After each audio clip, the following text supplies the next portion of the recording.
एक गांव में करोड़ी मल का अनाज का व्यापार था।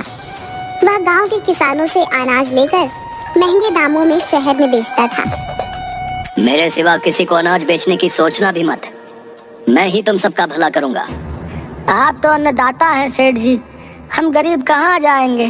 धीरे धीरे सेठ ने सबकी जमीन भी हथिया ली। इस काम में करोड़ी मल की सहायता उनका मुंह लगा नौकर भोंदू करता था, जो कम अक्ल तो था लेकिन गांव के लोगों को अपने मालिक के बल पर बड़ा परेशान किया करता था। अरे भोंदू, तू बचपन में पेड़ से गिर गया था ना, ऐसी चोट लगी कि तेरे बाबा का हार्ट फेल हो गया। मुझे क्या पता मालिक, आपने ही मुझे पाला है। मेरे माँ बाप भगवान सब आप ही हैं। इसीलिए तेरी मूर्खताओं के बाद भी तुझे नहीं निकालता। पर अब सावधान हो जा। अरे मालिक, आपके लिए जान भी दे दूंगा।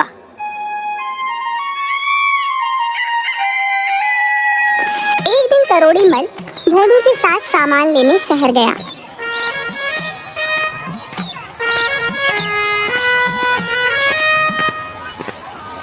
क्यों रे भोंदू, शाम हो गई है, हम लोग कहीं रास्ता भटक तो नहीं गए?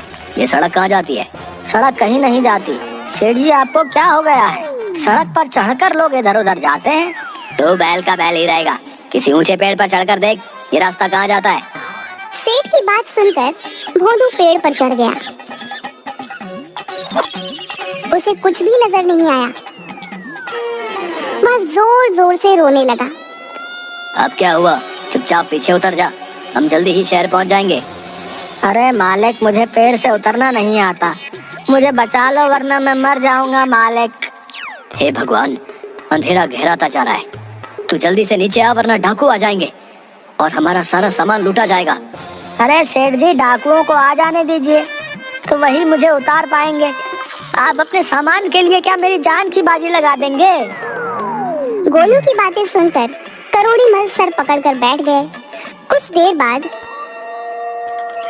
सचमुच वहां से डाकू गुजरे।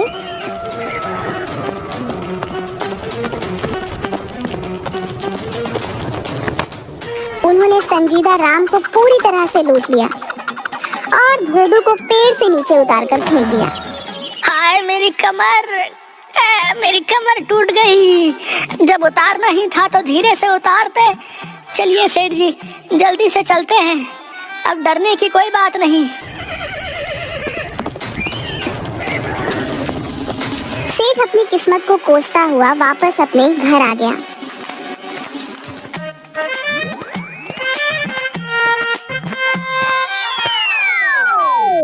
आज के बाद जब मैं सामान खरीदने जाऊंगा तो तू मेरे साथ नहीं जाएगा। रात को सेठ के बेटे को बाथरूम जाना था।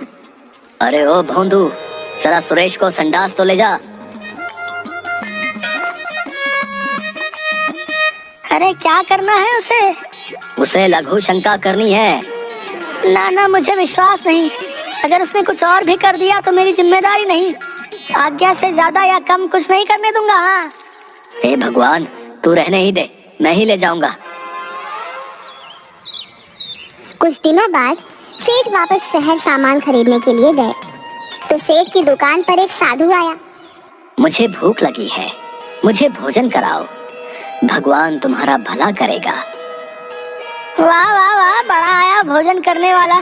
मांग तो ऐसे रहा है जैसे तेरी अम्मा यहाँ खाना बना कर रखती है। चल भाग यहाँ से। भगवान के भक्तों के साथ ऐसा व्यवहार अच्छा नहीं है। तुझे इसका फल मिलेगा।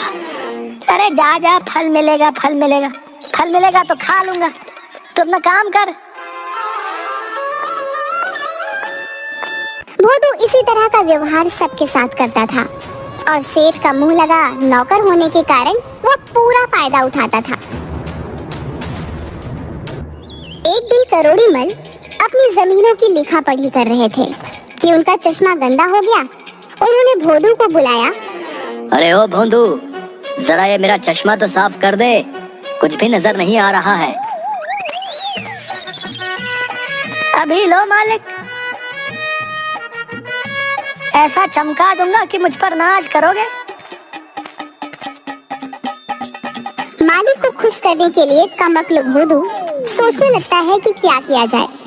तभी उसे पास में रहने वाली घुमरी की आवाज सुनाई देती है। देख सुगनिया, मेरा बर्तन कितना चमक रहा है। कुछ भी चमकाना हो तो चूल्हे की राख से सूखा ही रगड़ देना चाहिए। अरे बस इतनी सी बात है, आज मालिक से इनाम लेके रहूंगा। वह चूल्हे की राख से रगड़ रगड़ कर चश्मा साफ कर देता है, जिसके कारण चश्मे के शीशों पर खरोच पड़ जाती है। अरे कमबख्त, ये क्या कर दिया मेरे चश्मे का तूने? इसी समय तू यहाँ से निकल जा। हे भगवान, अब मैं हिसाब किताब कैसे करूँ? सेठ जी गुस्से में आकर भोदू को नौकरी से निकाल देता है। बहुत जगह नौकरी ढूंढता है, लेकिन उसकी नौकरी कहीं भी नहीं लगती। उसके व्यवहार के कारण और कम बुद्धि के कारण कोई भी उसे रखना नहीं चाहता। नौकरी तो मिलने से रही, मेरे लिए यही अच्छा है कि मैं अपना काम करूं। आज से मैं जंगल में जाकर लकड़ियां काट लूंगा। ना कोई मालिक है ना नौकर, ना कोई डांटना फटकार, आराम से जीवन बिता लूंगा। जिंदगी में कभी भी मेहनत से काम ना करने के कारण वह किसी तरह पेड़ पर तो चढ़ गया, लेकिन कुल्हाड़ी से लकड़ियां काटने में उसकी जान निकलने लगी। लेकिन वह थोड़ी बहुत लकड़ियां काट कर ले आया और उन्हें बेचकर एक दिन का खाना बना लिया। अगले दिन वह फिर लकड़ियां काटने चला। मुझसे ज्यादा लकड़ियां तो काटी नहीं जाती हैं। ऐसा करता हूँ, पेड़ की सबसे मोटी डाल पर बैठ जाता हूँ, उसी को काट दूंगा। भले ही एक टहनी काटूं, कम से कम ज्यादा लकड़ी तो मिलेगी। वह जिस डाल पर बैठा है उसी डाल को काटने लगता है। तभी वहाँ से एक साधु गुजरता है और उसे इस तरह से डाल काटते हुए देखकर जोर से चिल्लाता है। अरे मूर्ख, पागल तो नहीं हो गया है? जिस डाल पर बैठा है उसी को काट रहा है। मरना चाहता है क्या? अभी नीचे गिरेगा। साधु की बात पूरी होने से पहले डाल टूट जाती है और भोदू सूखे पत्तों के ढेर पर गिर जाता है और मन ही मन सोचने लगता है, लगता है ये साधु बड़ा ही चमत्कारी है। इसे सब कुछ पहले से पता है। मुझे इसके ही पैर पकड़ लेने चाहिए, यही मेरी नैया पार करेगा। अरे भाई, क्या तुम कोई ज्योतिषी हो? तुम्हें मेरे गिरने का पता पहले ही कैसे चल गया? तुम महाज्ञानी हो, जरा दया करके मुझको बताओ कि मेरा भविष्य क्या है। भोदू की इतना कहते ही साधु समझ गया कि भोदू पूरी तरह से मूर्ख है। उसे याद आ गया कि इसी भोदू ने उसके साथ बुरा व्यवहार किया था। वाह प्रभु, आपने इसको सबक सिखाने के लिए मुझे अवसर दे दिया। बिल्कुल सही समझे। मुझे वर्तमान भविष्य सभी का ज्ञान है बच्चा। मेरी दिव्य दृष्टि बताती है कि तुम्हारी मौत तुम्हारा पीछा कर रही है। महाराज, ये आप क्या कह रहे हैं? मुझे कोई तो उपाय बताइए। बिना दान के ज्ञान नहीं दे सकता हूँ। तुम मुझे पैसे दो, मैं तुम्हें भविष्य का ज्ञान दूंगा।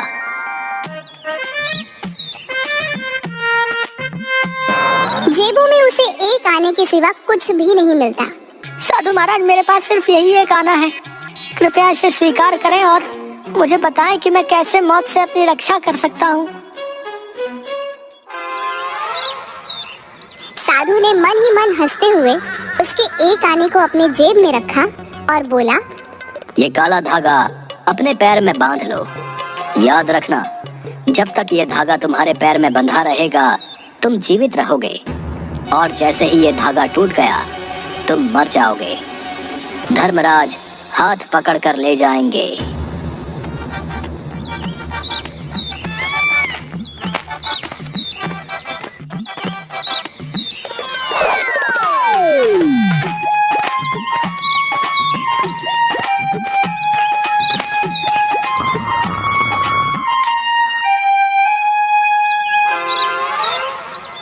अजी कुछ पैसे कमा कर लाओ, सुबह से घर में चूल्हा भी नहीं जला है। क्या हम लोगों को भूखा मारोगे? अरे भाग्यवान, मेरे पास ज्यादा समय नहीं है। मैं बिस्तर से उठा और मेरे पैर का धागा टूटा तो तू विधवा हो जाएगी। क्या बकवास कर रहे हो? धागा टूटने से भला कोई मरता भी है? अरे आज मैं एक ऐसे महाराज से मिला था जिसे भूत भविष्य सबका पता था। उन्होंने कह दिया तो ये होना निश्चित है। भोदू की पत्नी जानती थी कि भोदू के दिमाग में जो आ गया उसको हटाना नामुमकिन है। मजबूरी में वह खुद ही काम करने सेठ करोड़ी मल के घर गई।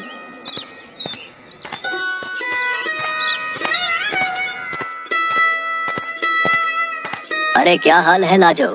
भोंदू ठीक तो है? इतने दिन हो गए, काम मांगने भी नहीं आया। अजी क्या बताऊं, वो तो रोज ही कुछ नए नए नाटक करते हैं। आजकल उन्होंने पैर में एक धागा बांधा हुआ है। कहते हैं अगर धागा टूट गया तो वो मर जाएंगे। चल तू परेशान मत हो, मैं खुद तेरे घर चलता हूँ और उसे खींच कर ले आता हूँ। उस मूर्ख को मेरे सिवा कोई नहीं उठा सकता। करोड़ी मल भोदू के घर पहुंचते हैं। घर में रोना धोना लगा होता है। आइए आइए सेठ साहब, देखिए ना भोंदू कह रहा है कि वो मर गया है। मैं बर्बाद हो गई, भरी जवानी में मर गया रे। हाय दैया, आप मर गए, अब क्रियाकर्म के पैसे कहाँ से आएंगे? ये क्या बकवास है? चुप रहो तुम। ये सब कैसे हो सकता है? वो तो मेरे सामने ही बैठा हुआ है। अरे भोंदू, तू क्या कर रहा है? सेठ साहब, जंगल में मैं एक बहुत बड़े साधु से मिला था। उसने मुझे पहले ही बता दिया था कि अगर ये काला धागा टूट गया तो मैं मर जाऊंगा। देखो ना, काला धागा टूट गया है। अब धर्मराज हाथ पकड़ कर ले जाएंगे। अरे पागल, जबकि सबके सामने जिंदा बैठा है तो मर कैसे गया? किसी ने तुझे बेवकूफ बनाया है। अब चल और काम कर। मैंने दूसरा चश्मा खरीद लिया है, चल अब उसको चमका दे। ये क्या कह रहे हैं मालिक? हम तो बाबा पर बहुत विश्वास करते हैं। मर गए तो मर गए, अब तो बस मेरे क्रियाकर्म का इंतजाम करिए। बाबा ने कहा था मरने पर धर्मराज हाथ पकड़ कर ले जाएंगे। अरे मरने के बाद तो धर्मराज के कोड़े खाने होंगे। दूसरा ये सब तुझे जला भी देंगे। जिंदा रहेगा तो मेरे साथ हवेली पर ऐश करेगा। पर धागा तो टूट गया है। रहेगा मूर्ख का मूर्ख। अरे जब तक यमराज लेने आए कुछ और बांध ले, उन्हें कैसे पता चलेगा? अरे ये देख, अपनी कजरी के गले में पड़ी काली रस्सी धागे से ज्यादा मोटी है। पर वो हमारी कजरी को ले गए तो? अरे यमराज हाथ पकड़ के ले जाते हैं, कजरी के हाथ ही नहीं है। बस दोनों बच गए। वाह वाह मालिक, आप हमें बचाए लिए। अरे लाजो, आज से ये रस्सी हमारे गले में बांध दे, हम जी जाएंगे और कजरी भी जिंदा रहेगी। लाजो कजरी की रस्सी भोदू के गले में डाल देती है और करोड़ी मल उसकी मूर्खता पर हंसते हुए रस्सी पकड़कर उसे अपने घर ले जाते हैं।